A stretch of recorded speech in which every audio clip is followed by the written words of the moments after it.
So first off, especially since we've got some people that have just joined, I do want to give Cecily the floor again. Single Focus Web has been a wonderful sponsor for a very long time here, and we're so glad to have you back and thankful for your support of this meeting. Once again, please welcome Cecily Urizar-Fott, and thank you again. Please have the floor for a minute or so. Thank you. Yes, as Scott said, we are the sponsor for this particular meeting, and we have sponsored in the past. We love hanging out with AFP things. You guys are a fun group to sponsor. But yes, I am the founder and creative director at Single Focus Web. We started in 2015, so we've been around in Tucson for about 7 years.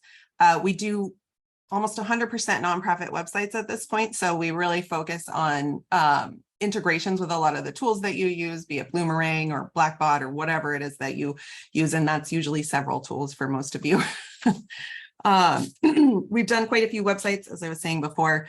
Some of the ones in town that we've done: JCC, Children's Museum, Casa de los Niños, Tunadito, Emerge. We are about to launch a site for Audubon. Hi, Keith, by the way. But one thing that we do offer to all nonprofits is a free strategy review. So we'll actually take a few hours, go through your current site or whatever you have, especially as far as what tools you're using, and give you kind of our best recommendations. We'll write up a proposal for you and a strategy review, and we do that for free. So I put our website in the chat, but it is singlefocusweb.com. You can go to it whenever, and there's a real simple form to fill out. You can give us your website and ask for a strategy review, and we'll do one. So thank you. Thanks, Cecily. Okay, so now on to our program. We wanted to celebrate Hispanic Heritage Month by learning about sharing our cultures and sharing all the contributions by doing what we do every day, which is not only fundraising, but advocating. And so we're going to continue to build on that journey towards fewer transactional and more genuine relationships this morning. We are privileged to be led by our friend and mentor, Edna Meza Aguirre. Edna operates across lines that have traditionally been barriers, across languages, across cultures, across careers. She's been involved in law and education and politics and not-for-profits. She currently serves on the AFP Board of Directors and holds both her JD and her CFRE. There is no one who you would rather have on your side than Edna. I had some really great conversations yesterday with both Amy and Keith, who have gone through the CFRE study process with her. And while they were both appropriately excited and nervous about sitting for the exam, the one thing that both of them kept saying is how much they felt like they wanted to make sure that they owed this in part to Edna and wanted to do this in part for her. And so I think that's a testament to her love that she brings. So everyone, please feel free to unmute so you can properly welcome Edna Meza Aguirre this morning. Hi. Edna. Oh, well, good morning. Thank you. Buenos dias. I begin this morning in the most appropriate way to do so by acknowledging that Arizona is on the land of indigenous people. Arizona is home to over 22 federally recognized tribes. And Tucson, where I'm coming to you from this morning, is home of the O'odham and the Yaqui. Also want to thank our event sponsor, Single Focus Web Design. Thank you. These meetings are so important to all of us within the fundraising community. So thank you for allowing us to be better than we are already. Big thanks to our board chair, Scott Matlick, incoming board chair, Elise Chrismam, super board members, Jen Camano and Ori Green, for moving the needle on this and even making this morning happen. Apparently, some time ago, they all had a discussion amongst themselves about how I was going to make this presentation. And so here I am. So Scott unwittingly helped me with my presentation this morning. And to quote him directly, it's not the dollar that is the most powerful. It's the people. So I ask you to keep that in mind as we work through this morning from the lens of me, a Latina fundraiser who learned English when she was 7, whose parents are from Mexico, who has a law degree, who lives in Tucson, who's worked on the Hill. I come at it from my tapestry, and you all come at it from your tapestry. And I'm hoping that by the end of this session, you'll walk away with something that propels you toward understanding more of what is the exquisitely wonderful, beautiful Hispanic culture. The great writer Audre Lorde said that it's not our differences that divide us.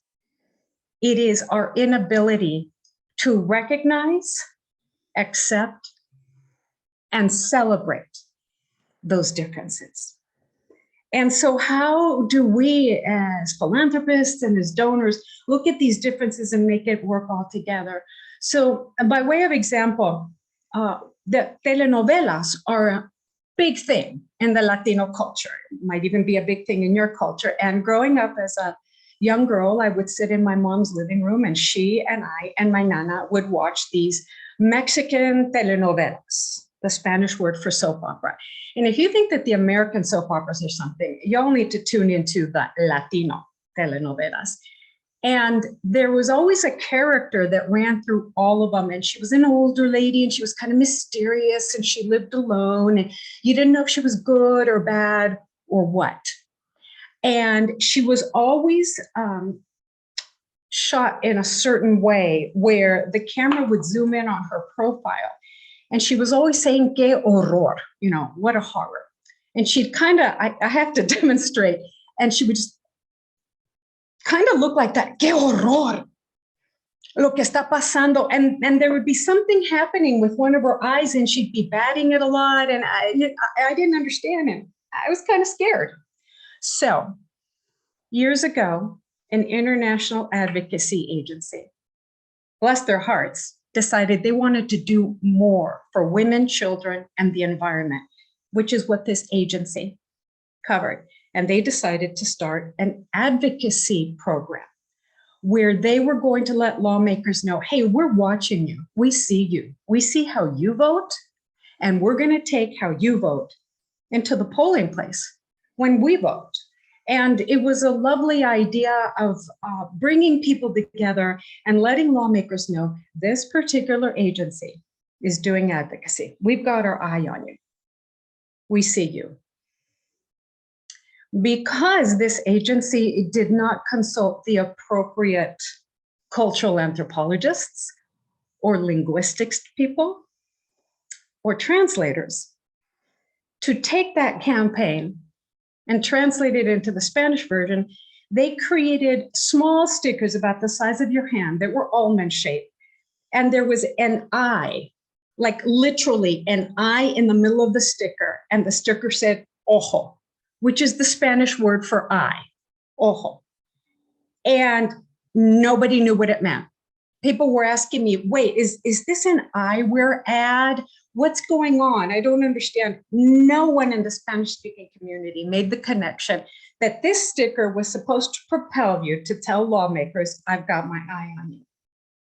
And the reason is, it was a transliteration. It was not a translation. It didn't take into account the cultural anthropology of how we do these things.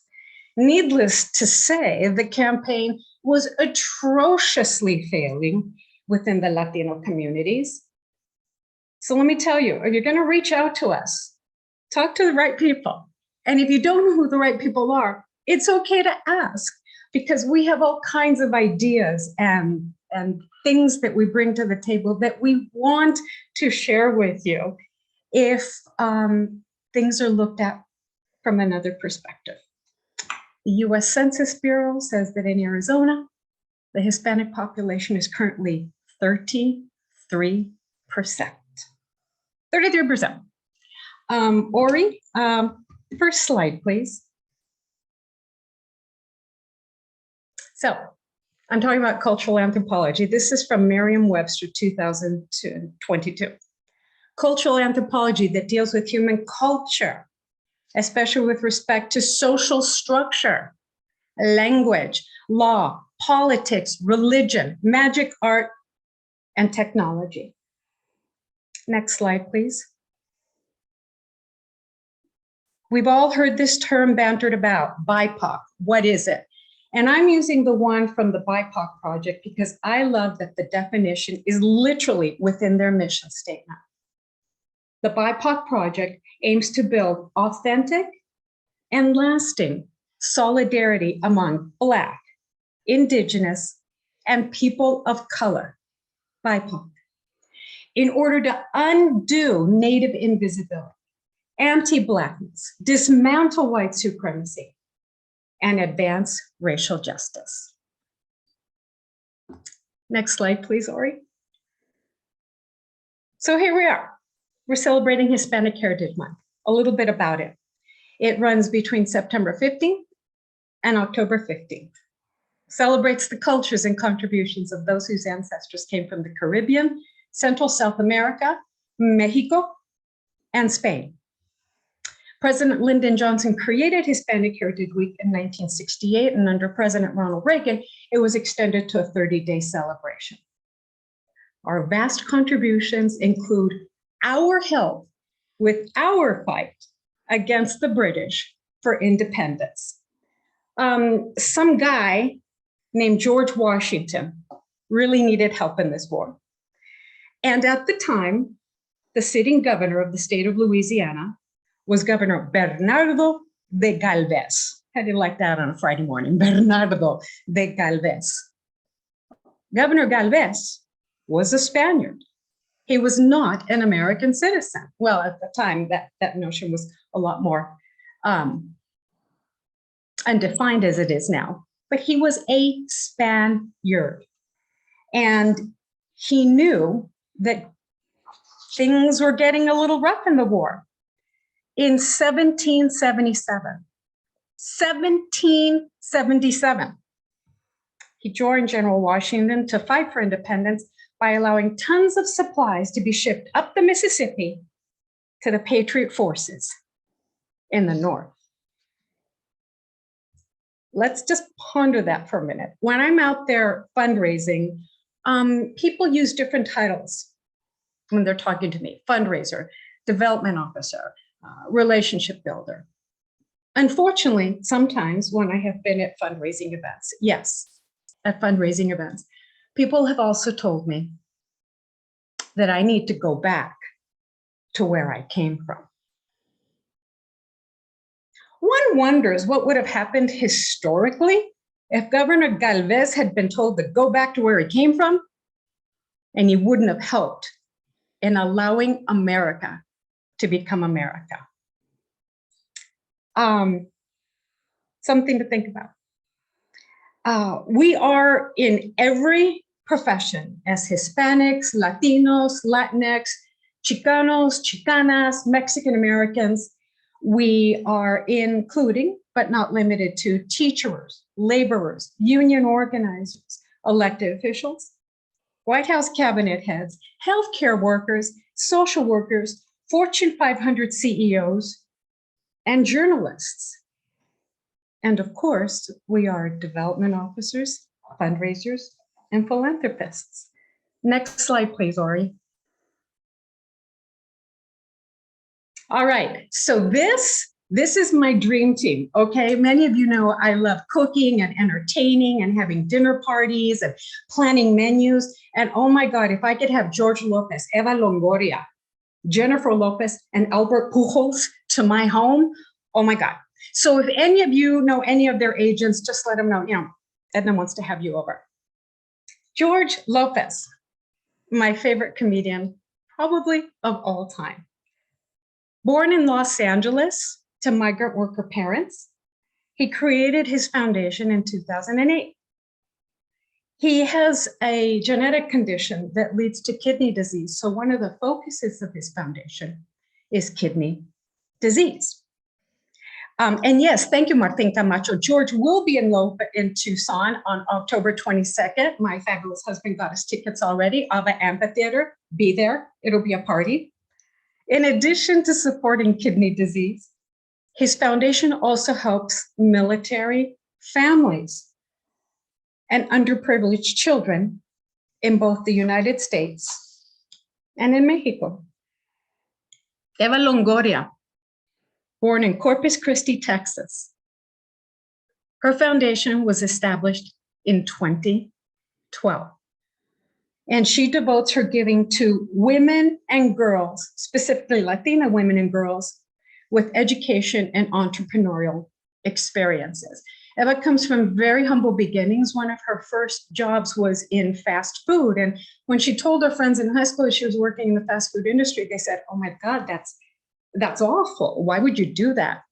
And she didn't understand why they were saying that, because she found that the more that she worked, the more money she made, the more money she made, the more she had ability to decide.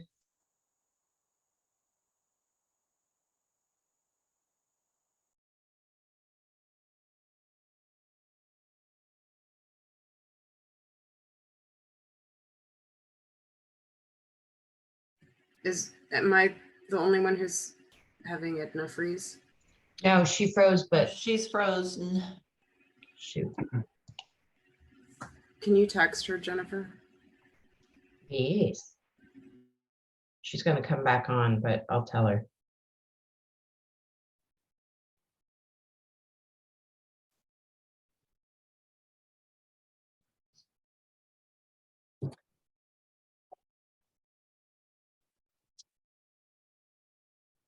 Or I'll work on finding the phone number for her to call in just in case. I texted. I don't know if she's Thank you. looking at it. Oh dear. Are you calling her, Scott? I'm gonna get just in case her internet is not working well, I'm working on texting her the phone number to call in with. How do I get audio here? My Oh. audio. Oh, here we go. Edna, We there can, you are. we can You hear you, froze. Edna. Oh, Shoot. Me now? Can you yeah. guys hear me? Yes. Yes, now you froze again for just a Nope. quick Oh, second. man. We're good. We're good. Okay. All right. Tell you what, it's Friday morning. I'm going to move through this as quickly as I can. And that way, if I freeze, at least you got the information. Did you hear what I said about Jennifer Lopez, or did that freeze? We were still on Eva Longoria. Okay. All right. We'll start over with Jennifer Lopez. Okay. Apologies for that. I don't know what happened, why I zeroed out. Okay. I'm so excited about doing this morning. It's God's way to tell me to take it down a notch.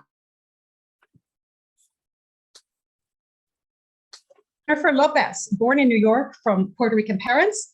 Her foundation was established in 2010, and she devotes herself to healthcare education and helping, in particular, underprivileged moms and children.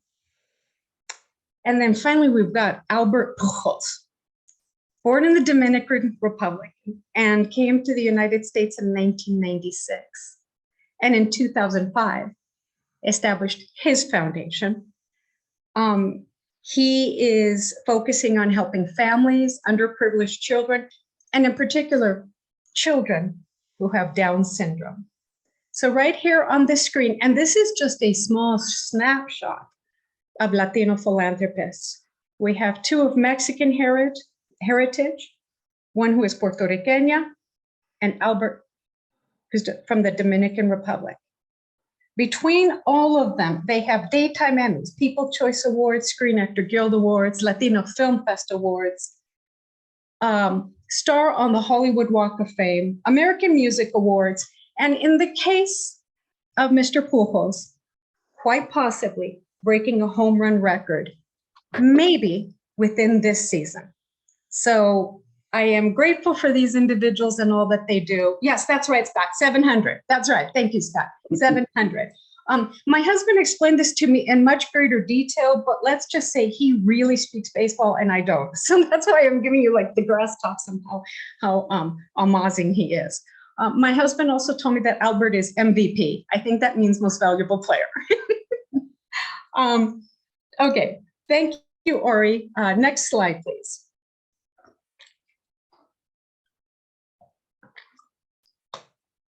All right, here we go. And thank you, because we were talking about this in the breakout room and Scott alluded to this. In speaking with donors, in speaking with our colleagues, in speaking with philanthropists, We want to be relational. We don't want to be transactional. And yet, because of so much of the world that we're living in, things have become transactional. During COVID, much, if not all of our fundraising was done virtually. Many crises that occurred, many email appeals that went out. And it's very easy to take a transactional approach when point in fact, we need to be looking at a relational structure. So we take a step back, we look at the cultural anthropology.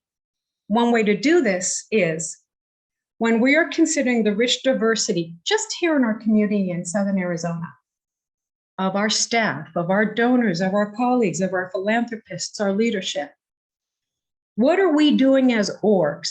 For example, when it comes to leadership, say your board, or what's known in some organizations as your senior leadership team. What are we doing in terms of recruiting and retaining leadership and staff and board members? What are the processes that you all have in place when you're seeking to fill a vacant board position or when you're seeking to fill a vacant position within your office? Do you come up with some sort of job description with HR and just kind of make it happen that way? Or do you take a step back and ask yourself how this position could be made more favorable if you had a BIPOC, a Hispanic, a Latino individual in that position? What processes do you have in place? This is meant to be a dialogue within yourself and hopefully your teams after this presentation that helps to reach out to individuals that don't look like you. And remember, recruitment is one thing, retention is another. So recruitment should not be, well, gosh, we really need a BIPOC person on our board. No, that's ridiculous. That's just crossing off a checkbox. Recruitment should not be, gosh, we need some color in this office. No, again, another checkbox.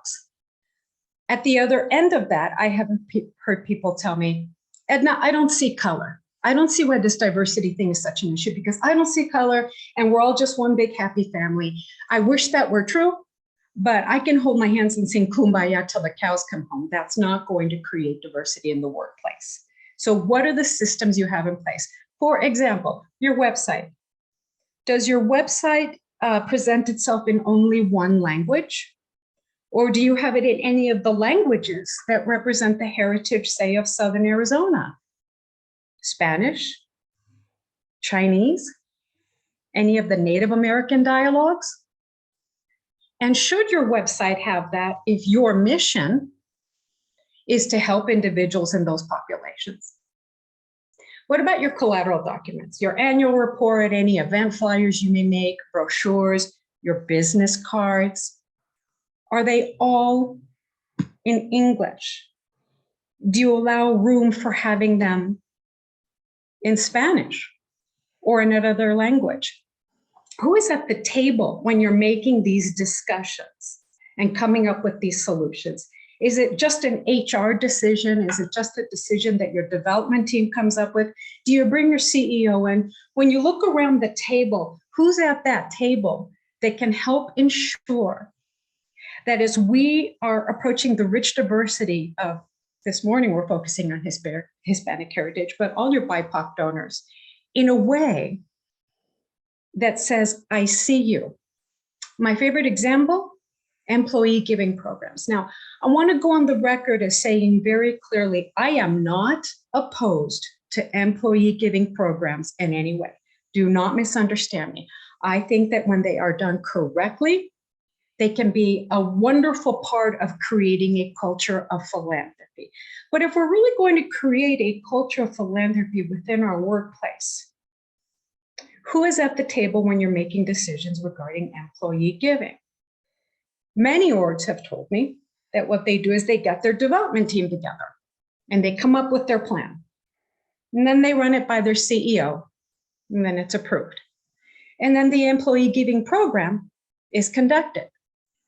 And of course, what is your goal? Your goal is that you want to be able to say, we had 100% employee giving. So you and your CEO can then share that with your board.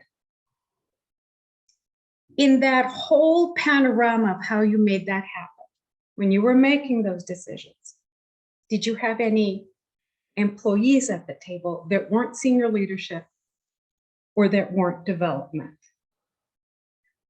Now, if you think it's going to be a difficult discussion, you could always send them some sort of anonymous survey to see how they feel, because many individuals are very uncomfortable discussing religion, politics, and money. So if you want your employees to donate to your employee giving campaign, wouldn't it be better to have them do so because they want to? And I'm not saying they haven't, but if they want to versus, God, this is really making me uncomfortable. I make $40,000 a year. I'm single female head of household. I don't have any money to spare to give to employee giving. But a lot of people are saying we should, so we can have 100% employee giving. Again, it's not the employee giving program that's an issue. It's how we approach it. Who do you have at the table that's making these decisions and that's speaking for individuals? If you have employees who are somewhat English dominant, but would rather be approached in Spanish, do you have staff that can explain to them why employee giving occurs? Why do we even have employee giving? Why is it even a culture of philanthropy? Why are we creating the culture of philanthropy within our organizations? The more people you have at the table, the better the decision, because the more people you have at the table, the more inclusive it is. Now, a word on translations, and this is super important. Transliterations are not translations. Google Translate is not translations. Make sure you've got the right resources to do so. I know in some orgs that I've worked with, that idea has been met with resistance, shall we say. Edna, we can't afford to hire an interpreter. Edna, we can't afford to change the formatting on our collateral documents. Can you afford not to?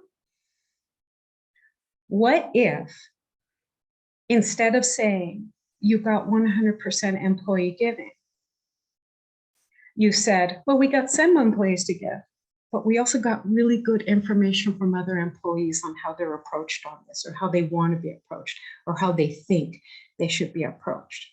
I mean, again, how something is done is just as important as what's being done. By way of example, I belong to a social justice committee for an org here in town. It's a social justice committee. We were meeting, and one of the members of the committee is in charge of the trainings that this organization conducts. And she was feeling frustrated because she was seeing in the media and in the news that some people want to be called Latinx, some people are Latino, some people are Chicano, some people are Mexican American, and she wanted to know the right term to use so she could incorporate that into her teaching materials. So she asked me, she said, "Well, tell me the one word, tell me the one term." I said, well, there is no one size fits all. I identify as Latinx, but somebody else might identify as Latino or Latina, Mexican, Mexicano, Mexicana, Chicano, Chicana, Mexican American, Native American. There's such a diversity that is rich here. There is no one size fits all. Because she's in charge of the training, she wanted to make sure that she had the information to give to her trainers. And I said, I understand that. But how about you ask individuals how they want to be known? Ask them. I mean, plenty of people ask me, and I tell them I identify as Latinx, but that's my definition, right?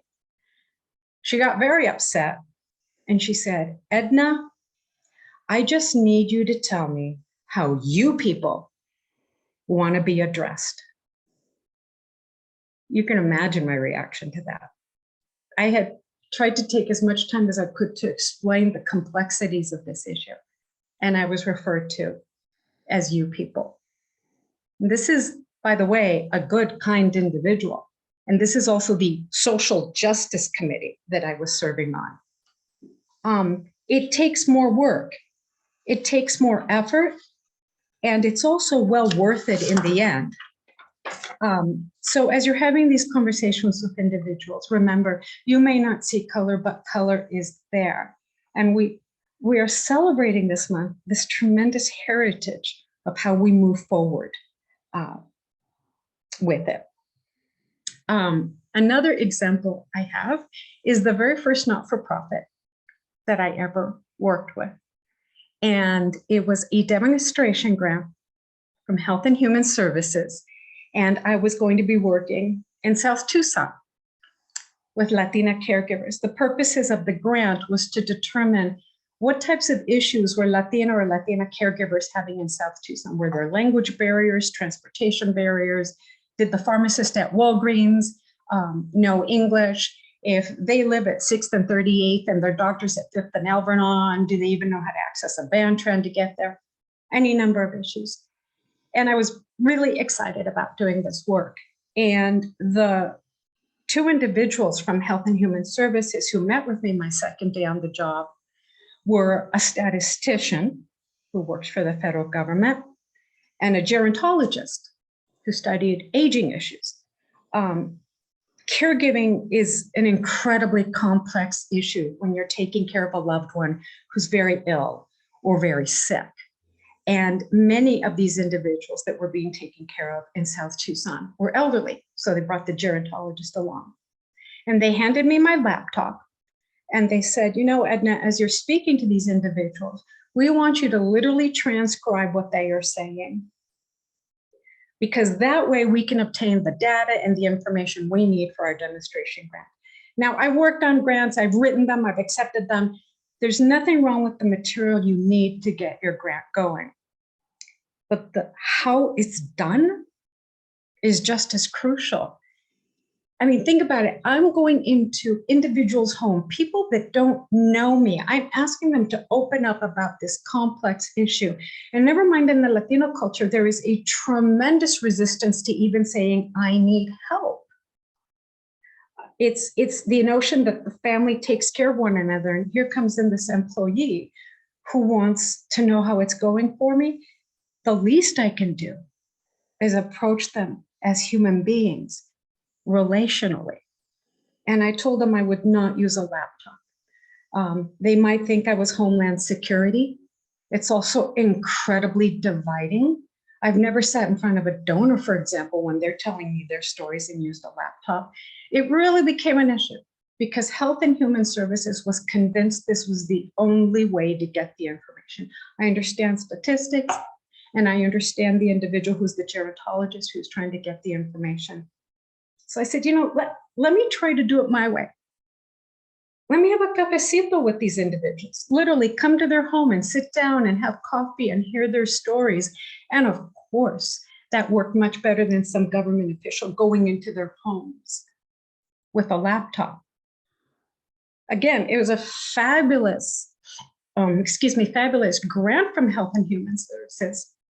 But how information is obtained, how information is presented is just as crucial and just as important as the information that we're seeking. We need to look at those nuances. Next slide.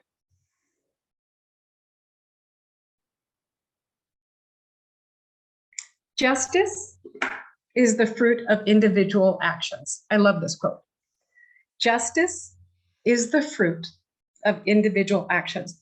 Manuela Albuquerque, retired Berkeley city attorney, she was there for 27 years, sued on behalf of the city of Berkeley, took many cases to the United States Supreme Court. There were a lot of orgs at the time in Berkeley who were seeking to use city property, city funds, when the orgs were actually quite exclusionary of other groups. So as she was proceeding with these cases, she came up with this notion that justice is the fruit of individual actions. So we've talked about Latino philanthropy, we've talked about fundraising, we've talked about what we do in the offices. We're all doing amazing work and we all care. We wouldn't be here this Friday morning if we didn't care. So how do we take it to the next step? How do we allow ourselves to think at a deeper level? My purpose in saying this is we can all be better in how we're approaching one another. And again, thank you, Scott. I'm going to say it again. It is not the dollar that is most powerful. It is the people. We're not talking about transactions here. We're talking about relations. We're building relations with Latinos. How do we do it? That's why I love this quote. Justice is the fruit of individual actions. There's maybe 25 of us here this morning. If all of us do one individual action within the next week, how does that create justice? So we're going to work the rest of this day. We'll go back to our offices on Monday. For some of us, we'll work this weekend. Maybe we have an event, perhaps a board retreat. What is the one act of justice that you can do within this next week that will allow for the person part of philanthropy versus the transaction part of philanthropy?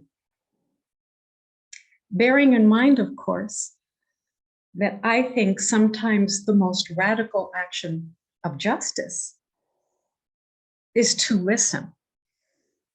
It's for us to put away our laptops, put away our algorithms, put away our spreadsheets, get away from the notion of how close we are to goal, how much money we've brought in quarterly, yearly, get away from the notions of how we're going to approach our capital campaign, and look at how we are doing that to create justice within this wonderful Latino community in which we live.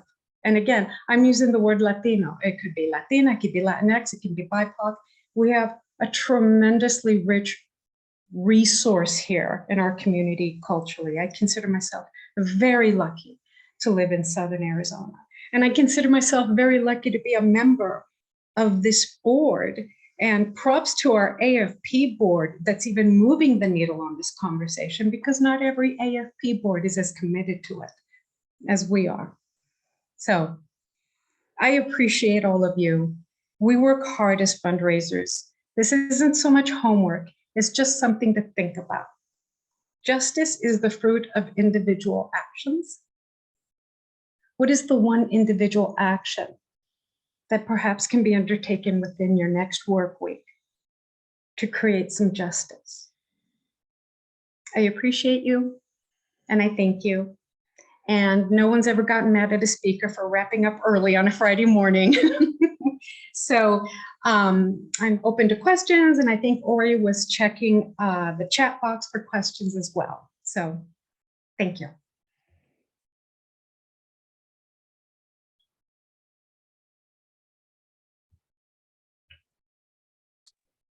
Thank you, Edna.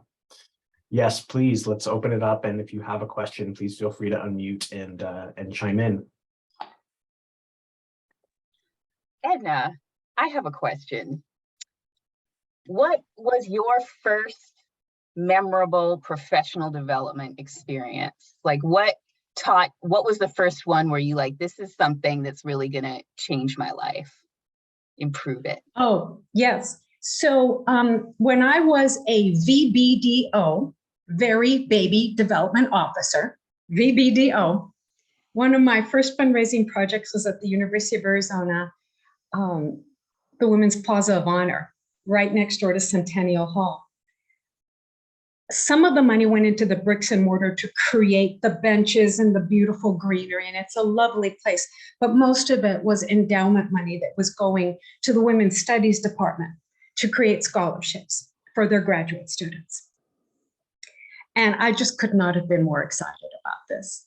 And so I went with one of the women on the fundraising team, and we went to talk to a gentleman in Tucson because we thought he might want to honor his wife in the Women's Plaza of Honor. I mean, I can laugh about this now. And he said, Women's Plaza of Honor? Well, it's not like anybody's building a men's Plaza of Honor. And I said, have you seen McHale? McHale is the Men's Plaza of Honor.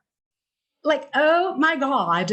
Yeah. And thank God I had this other lady who was just more like, now, come on, don't speak that way. We're walking back and we're going to have a development team meeting about how it's going with our meetings. And the woman who chaired the committee, lovely, older lady, asked me to introduce myself to the committee. I mean, she was very sweet, very charming, kind of like your nice, older, slightly eccentric aunt. And when I threw talking about my law degree and how I'm moving into fundraising and how I'd worked in the not-for-profit community, and you all know my background, she said, well, you're such a pretty girl. Are you married? Is there somebody special in your life? Because, you know, why wouldn't I be married? And I was appalled. I was appalled. Like, I'm talking to you here as a development professional, and you want to know if I'm married. It was very frustrating for me. But what I learned that day is, okay, well, obviously you got to meet donors where they are, even if the two donors this morning were in that place. But it was a really good grooming experience for me to be patient when people don't meet me where I am, and to try to turn it around and use it more as an opportunity for dialogue as to, well, do you want to know about me anyway, even though I'm single? I mean, can I maybe contribute to this, you know, whole development operation? Luckily, we got the plaza built and the endowment is now within the Women's Studies Department. So yay. Thank you. Welcome.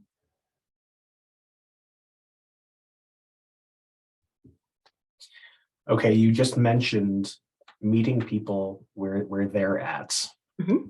What is your advice on doing that? Either how to approach it, or I know for some it's very frustrating to, especially when you're not in the same place at all, not in the same realm as another person. It's easier to just be angry about that. Oh, you bet. You bet. And Scott, you know me, I'm angry all the time. I am angry every day, all the day. For those of you that don't know, I do quite a bit of political fundraising for progressive candidates and progressive causes. So I'm angry all the time. So here's how I have learned to try to use a technique I have tried to use when I'm talking to individuals, because, you know, as I mentioned, people have told me to go back where I come from. I've actually had individuals tell me I'm illegal. And it's very heartbreaking on the inside. But I use a law technique. Tell me more about that. So in the case of one particular donor, he assumed I was illegal because I look like this. I'll say, tell me more about that. Well, look at you. You crossed the border to get this job, didn't you? Actually, it was my parents who crossed the border, sir. Tell me more. Well, you know, I'm just afraid all these people are taking jobs from the white people. Okay, tell me more about that, because you need to know I worked very hard to get into law school. And when I got into Georgetown Law School, I turned down the opportunity so another student could get in there because I had better grades than they did. But I knew they needed the scholarship more than I did. This guy stopped in his tracks. It helps me, Scott, personally, and I can moot this with you if you want sometime, to just sit down and tell an individual, tell me more about that. It's a technique we use in the law and depositions. It creates more of a dialogue. I have found 9 times out of 10, what's really going on there is not the statement that they made, but a really deep-seated fear or anger, and obviously bias that they're carrying with them.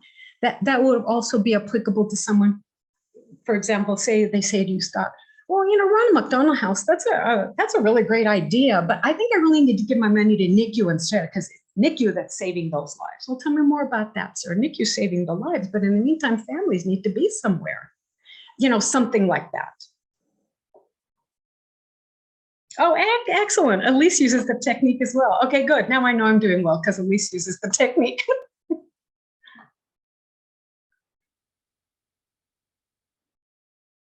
Anything else that people want to say or ask a question about?